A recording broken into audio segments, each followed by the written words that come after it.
volta dos meus 9 ou 10 anos, minha família deixou de visitar minha avó materna. Lembro-me de levar um tempo incomum para perceber que não havíamos mais. E quando percebi, simplesmente não questionei. Eu sei que pode parecer bastante insensível, mas acho que, mesmo sendo muito jovem, percebi o quão sensível era o assunto naquela época. Era inconcebível que meus pais parassem de falar com minha avó. Então suponho que a ideia me assustou tanto que eu apenas a aceitei de uma maneira que apenas crianças parecem capazes. À medida que eu crescia, descobri que eles não se falavam mais por causa de uma discussão particularmente cruel um dia e decidiram simplesmente não se verem mais. Eles não tinham o melhor relacionamento quando minha mãe era criança, mas por mais que parecesse haver muita história por trás, eu não queria perguntar sobre isso. Era tudo muito triste e sempre que ela falava sobre isso, o assunto deixava minha mãe à beira das lágrimas. Conforme eu ficava mais velho, eu comecei a sentir um enorme desprezo por minha avó, porque seja lá o que diabos ela tinha feito, deixou minha mãe arrasada, e não havia outra palavra para isso. Eu estava mais do que feliz em esquecer uma pessoa que machucava tanto minha mãe. Não importava se era parente de sangue ou não. Mas um dia, por volta das festas de fim de ano de 2017, minha mãe me ligou com uma notícia. Minha avó estava morrendo e, se eu quisesse vê-la antes que ela partisse, teria que fazê-lo naquela semana ou correria o risco de chegar tarde demais. Saber que ela estava na ponta da morte mudou muito para mim, e considerei seriamente visitá-la, seja em casa ou em um asilo. No entanto, quando perguntei onde ela estava, a resposta quase me derrubou. Para começar, fiquei surpreso que minha avó ainda estivesse viva. Tinha considerado a possibilidade de que ela tivesse falecido e simplesmente não sabia. Então, saber que tínhamos uma última chance de fazer as pazes com ela foi definitivamente uma grande mudança de perspectiva. Perguntei à minha mãe se ela iria visitar a minha avó, e quando ela disse que não, perguntei onde ela estava. Minha mãe pausou e então disse que ela estava no interior, em um lugar chamado CR Feminino. O nome não me dizia nada, perguntei à minha mãe se CR Feminino era o nome do asilo dela ou algo assim, que cidade ficava. E a resposta veio palavra por palavra. Centro de Ressocialização Feminino, querido. Sua avó está na prisão. Às vezes as pessoas perguntam se você está sentado antes de dar uma notícia ruim, e agora entendo por que fazem isso. Não estou dizendo que cheguei perto de desmaiar, mas por um segundo ou dois me recolhi completamente. Não consegui pensar em uma única palavra para dizer, o que pareceu uma eternidade. Foi como um gargalo psíquico ou algo assim. 1000 perguntas tentando sair de uma vez e, como resultado, nenhuma delas saiu da minha boca. Por um momento, considerei dirigir até a casa da minha mãe para conversarmos pessoalmente, já que uma conversa assim parecia muito séria para uma ligação telefônica. Mas então simplesmente não pude esperar. A curiosidade aumentava a cada segundo, até que tudo o que pudesse fazer foi me sentar no sofá, segurar minha cabeça nas mãos e em voz alta pedir para minha mãe me contar tudo. Como eu disse, minha mãe teve uma infância difícil, e minha avó era basicamente a causa raiz disso. Não a chamaria de psicopata porque simplesmente isso pareceria um insulto aos psicopatas em todos os lugares. De acordo com a minha mãe, a crueldade da avó não era caótica, era calculada. Não vou entrar em todos os detalhes do abuso porque levaríamos o dia todo se fosse o caso. Em vez disso, acredite em mim, ela era talvez a pior mãe que já ouvi falar. Minha mãe suportou isso por anos, até que finalmente percebeu que só porque era sua mãe fazendo isso, não tornava tudo certo. Isso aconteceu bem na época em que nasci, talvez porque a tivesse fazendo refletir sobre como seria um relacionamento entre mãe e filho. Surpreendentemente, a avó pelo menos tentou mudar seus caminhos. Acho que ela sabia que, se não o fizesse, não haveria chance de desenvolver um relacionamento com os netos.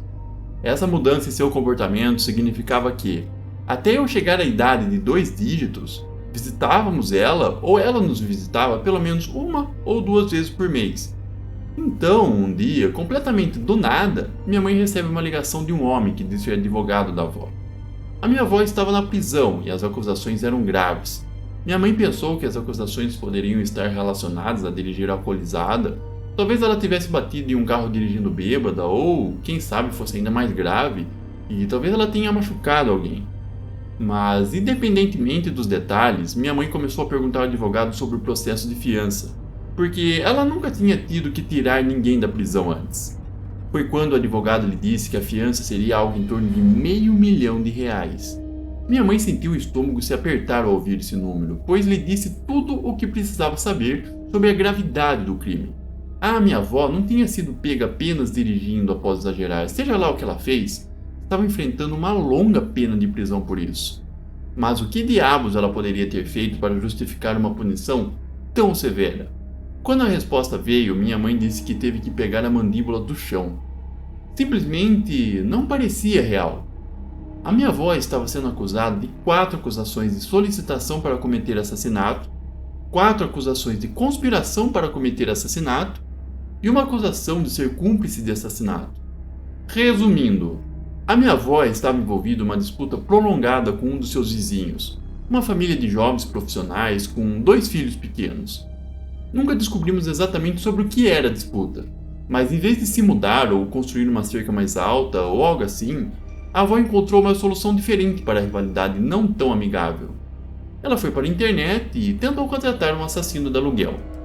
Não sei se ela simplesmente não era tão hábil com o computador ou se era toda loucura saindo dela. Mas a história é que minha avó digitou como contratar um matador no Google. E, após um período indeterminado de tempo, se viu trocando e-mails com o homem que dizia administrar um negócio secreto de assassinato por encomenda. A avó estava disposta a gastar a grande maioria de suas economias na tentativa de contratar alguém para matar seus vizinhos. Não era apenas os 2 pais, mas ela queria a família inteira morta de maneira mais cruel e brutal possível. Bem, acontece que a pessoa com quem ela estava conversando não era um assassino de aluguel. A avó tinha estado em contato com um policial disfarçado o tempo todo. Acho que, se fosse um filme, até poderia ser engraçado. A doce velhinha pagando os mafiosos para eliminar seus vizinhos por causa de briga de vizinhos. Mas a realidade não é engraçada. E isso deveria dar uma ideia de como a avó era exatamente o oposto de uma doce velhinha. Ela era uma psicopata, provavelmente com algum transtorno mental grave, mas isso ainda não é desculpa para tornar a vida da minha mãe um inferno nos primeiros 20 anos dela. E só então ser tolerável quando minha mãe escapou de suas garras. Ela estava disposta a pagar muito dinheiro para garantir que as 2 crianças ao lado, uma das quais era literalmente um bebê no momento da sua prisão, sofressem uma dor e um sofrimento inimagináveis antes de morrer. Tudo por causa de algum estranho ressentimento percebido por parte dela, algo que os vizinhos mal sabiam que tinham feito em primeiro lugar. Não fui visitá-la, e cerca de um mês depois soubemos que ela faleceu. Os funcionários da prisão disseram que suas últimas palavras envolveram dar seus pertences a uma companheira de cela idosa, sem mencionar a família. Às vezes penso que, se eu tivesse querido vê-la, nem ela teria me reconhecido, mas está tudo bem, porque eu também a não teria conhecido. Especialmente depois de descobrir a mulher que ela realmente era.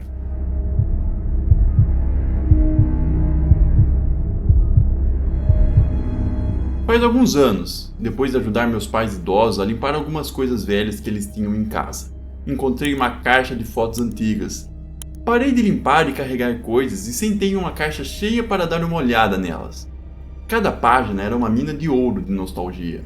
Mas os álbuns que eu achei mais interessantes eram aqueles que retratavam a infância dos meus pais. Havia um álbum inteiro com fotos da família da minha mãe e outro com a do meu pai. Mas, ao folhear este último, o do meu pai, notei algo muito curioso. Eu sempre acreditava que tinha uma tia, e isso era tudo, mas nas fotos do meu pai claramente tinham 2 irmãos. No início eu pensei que poderia ser um primo dele ou algo assim, mas conforme avançava no álbum, ficava claro que sim. Eu tinha um tio misterioso do qual eu não tinha conhecimento durante boa parte de 4 décadas. Como você pode imaginar, meu primeiro pensamento foi perguntar aos meus pais sobre isso. Não de uma maneira excessivamente confrontadora, mas não era exatamente o tipo de coisa que eu estava feliz em adiar para outra data. Eu queria saber, e queria saber naquele momento. Mas como diz o ditado, cuidado com o que você deseja. O tio misterioso se chamava Francisco, e o tio Chico faleceu quando eu ainda usava fraldas, o que explica o porquê de eu não me lembrar dele. Ele e meu pai eram próximos, como mostravam as fotos, mas isso me deixou ainda mais curioso sobre por que ele nunca havia mencionado quando eu trouxe o assunto à tona. E imediatamente percebi um desprezo da minha mãe, contrastando com a melancolia de meu pai. Foi minha primeira pista de que o que quer que tenha acontecido foi uma tragédia súbita e aleatória, ou pelo menos havia um pouco mais na história do que isso. Era um dia em que meu pai foi até a casa do meu tio para pegar emprestado um serrote ou algo assim. Ele bateu na porta da frente e não teve resposta, mas em vez de simplesmente voltar com as mãos vazias, ele foi até o quintal para entrar pelas portas dos fundos. A porta dos fundos estava aberta e meu pai chamou pelo tio Chico, mas novamente não houve resposta. Sua caminhonete estava na garagem e seus cachorros estavam na cozinha, então meu pai imaginou que o irmão estava em casa. E ele estava, mas pendurado por uma gravata em seu armário. Meu pai foi quem o encontrou e disse que o tio Chico ainda estava quente quando o encontrou. Ele tentou fazer reanimação para trazê-lo de volta, mas não adiantou. Depois disso, ele saiu para o carro, ligou para a emergência e ficou lá chorando até eles chegarem. Não consigo imaginar o quão doloroso deve ter sido para ele descobrir que seu irmão acabara de tirar a própria vida. Uma coisa é descobrir que seu irmão fez isso, outra é ser a pessoa que o encontra. Era um nível completamente diferente de confusão. Muitas pessoas compareceram ao funeral, todos perguntando por que Chico faria algo assim, porque, para todos que o conheciam, era um mistério completo. Ele não tinha histórico de depressão ou algo assim. Eu sei que algumas pessoas conseguem esconder essas coisas muito bem. Então, neste ponto, é quase um clichê dizer que ninguém viu isso chegando. Mas meu pai disse que, no caso do tio Chico, esse clichê se aplicava em dobro. Ele era um homem, um machão, digamos assim. Adorava caçar e atirar, mas também não era alguém que guardasse seus sentimentos. Se tivesse um problema ou algo em sua mente, não tinha medo de compartilhar. Meu pai costumava ser a primeira pessoa para quem ele ligava. Então, tão desolados e surpreendidos que todos estavam, o pior era ser atormentado pela pergunta do porquê. Apenas algumas semanas depois, meu pai recebe uma ligação do xerife do condado pedindo para conversar com ele. Meu pai disse que não tinha ideia do que o xerife poderia querer conversar, mas não desconfiou de nada, pois eles tinham se comunicado bastante desde que ele encontrou o corpo do irmão. Mas quando ele chegou lá e o xerife disse o que tinha a dizer, tudo mudou. Nas semanas que se seguiram desde que o tio Chico tirou a própria vida, o departamento local da polícia conduziu uma investigação completa sobre o incidente. Eles não queriam especular sobre o que poderia ter acontecido até terem todas as evidências disponíveis. Mas uma imagem extremamente arrepiante começou a se formar assim que as tiveram. Tudo foi resumido em uma nota deixada por Chico. Como você já sabe, Chico se enforcou no armário, mas, segundo a nota, não era isso que ele planejava fazer. A nota continha um pedido de desculpas detalhado sobre por que ele precisava matar toda a família. Ele não planejava apenas tirar a própria vida, planejava matar meu pai, minha mãe e eu, junto com Deus sabe quem mais, antes de finalmente decidir encerrar a sua própria vida. Obviamente, o tio Chico não fez isso. Ele não machucou ninguém além de si mesmo, mas também não havia menção ou explicação na nota sobre por que ele não seguiu adiante com seu plano. Obviamente, ele pensou nisso até certo ponto. Todas as suas armas estavam carregadas e prontas para uso, e todas as munições sobressalentes que ele carregava sugeriram que ele planejava matar muito mais pessoas do que apenas eu e meus pais. Mas então, por algum motivo, quando chegou a hora de realmente seguir em frente com isso, acho que ele teve segundos pensamentos. Talvez tenha feito o que fez como uma forma de nos proteger. Quero dizer, é isso que escolho acreditar de qualquer maneira. Quanto aos meus pais, eles não sabem o que pensar e quando chegou a essa parte da conversa, meu pai se desculpou e saiu da sala. Minha mãe ainda estava com raiva e disse que não era por eu ter trazido o assunto à tona, mas dava para perceber que ela preferia não contar nada. Se eles não me contassem, eu poderia ter procurado informações por conta própria e, com a certidão de óbito do meu tio estando naquele lugar também, era apenas uma questão de tempo até eu descobrir por conta própria. Mais tarde, minha mãe me disse que ficou brava porque meu pai tinha a mesma opinião que eu, o que, de alguma forma estranha, o tio Chico é meio que um herói pelo que fez.